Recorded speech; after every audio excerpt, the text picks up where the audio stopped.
Hello friends, welcome to defence matrix.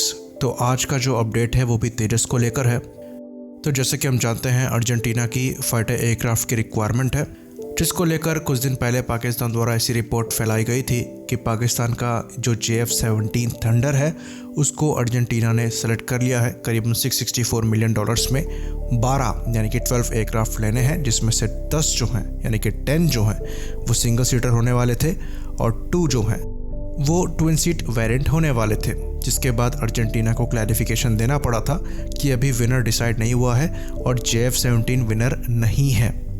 तो ये जो न्यूज़ है वो इनिशिएट हुई थी पाकिस्तान के एक ओपन सोर्स इंटेलिजेंस अकाउंट से।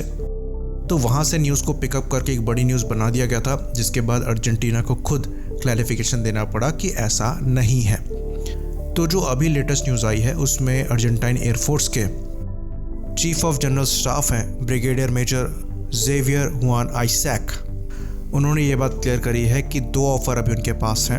एक रशिया से है, दूसरा चाइना से है। तो चाइना से जो ऑफ़र है वो JF-17 थंडर है, रशिया से उन्हें MiG-35 और MiG-29 ऑफ़र किया गया है। तो यहाँ पर क्लियरली उन्होंने जो JF-17 है उसे चाइनीज़ ऑफ़र बताया है। तो डेफिनेटली ये एक चाइनीज़ एयरक्राफ्ट है, इसे चाइना ही ऑफ़र करेगा। असेंबली लाइन वाले भले ही इसे अपना फाइटर कहते रहें और इसकी एक्सपोर्ट सक्सेस को अपनी सक्सेस बताते रहें, पर रियलिटी उनको भी पता है चाइना ही इस एयरक्राफ्ट को ऑफ़र करता है। और कहीं भी एक्सपोर्ट सक्सेस मिलने पर जो पाकिस्तान में इसकी असेंबली लाइन है, जहां पर पाकिस्तान की जो लेबर फोर्स है वो इन एयरक्राफ्ट को बनाती है और फिर ये एयरक्राफ्ट प्राइड ऑफ पाकिस्तान के नाम से एक्सपोर्ट होते हैं। बहरहाल आगे बढ़कर उन्होंने और बातें कहीं। उन्होंने कहा कि इस प्रोग्राम में वो और एयरक्राफ्ट को एक्सपेक्ट करते हैं, जिसमें से ऑफ़र जो हैं वो US से और इंडिया से आ सकते हैं।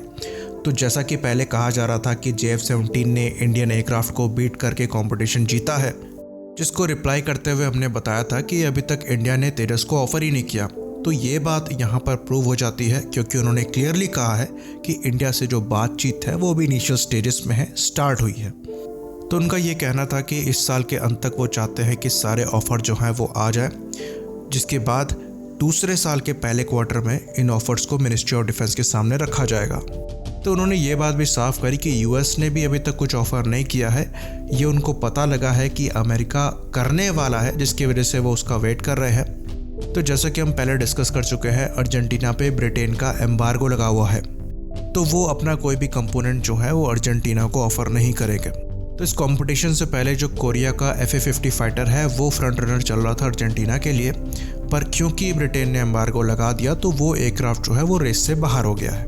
तो इनके पास जो ऑप्शंस हैं वो काफ़ी लिमिटेड बचे हैं। अगर हम HAL तेजस की ही बात करें तो तेजस में भी ब्रिटेन के कई कंपोनेंट्स हैं, जैसे कि उसका रडार का रेडोम हो गया, air to air refuelling probe हो गया। तो ये सब कुछ इंपॉर्टेंट चीज़ें हैं, पर ऐसी हैं कि इनको रिप्लेस भी किया जा सकता है।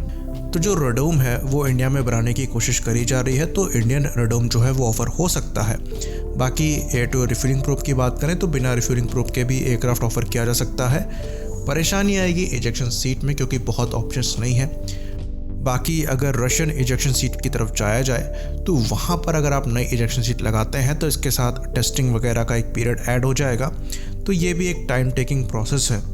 बाकी और कोई इशू नहीं है। ब्रिटिश एम्बार्गो है तो इसका मतलब ये नहीं है कि अमेरिकन इंजन जो है वो ऑफ़र नहीं हो सकता।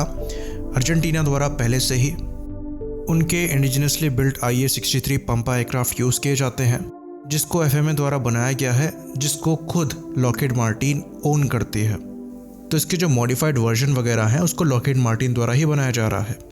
तो जो अमेरिकन कोलैबोरेशन है वो एक्चुअली अर्जेंटीना के साथ है। बाकी LCA-30 को अगर अर्जेंटीना को ऑफ़र करना है तो ब्रिटेन कंपोनेंट्स को रिप्लेस करना पड़ेगा, जिसमें सबसे बड़ा इशू, जैसे कि हम डिस्कस कर चुके हैं, इजेक्शन सीट को लेकर आएगा। तो ये एक बड़ा प्रोसेस है।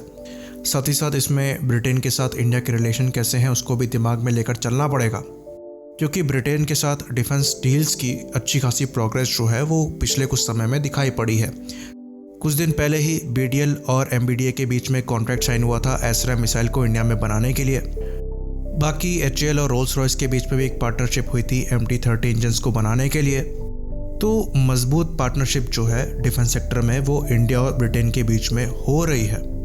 तो उस बीच अर्जेंटीना को एक वेपन ऑफ़र करना कितना सेंस बनाएगा ये आगे देखने वाली बात होगी। साथ ही साथ पॉसिबिलिटी यहाँ पर भी है कि हम ब्रिटेन के साथ मिलकर जेट इंजन डेवलपमेंट में काम करें।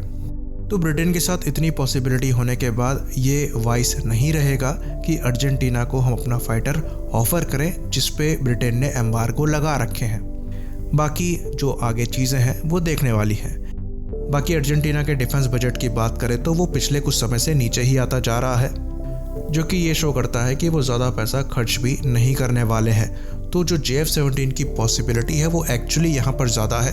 तेजस को ऑफ़र हो सकता है किया जाए, पर पॉसिबिलिटी बहुत ज़्यादा यहाँ पर नज़र नहीं आती है, लेकिन फिर भी चीज़ें देखने वाली होंगी। इसी बात पर इस अपडेट वीडियो को ख़त्म करेंगे। लाइक करिए, सब्सक्राइब करिए। जय हिंद।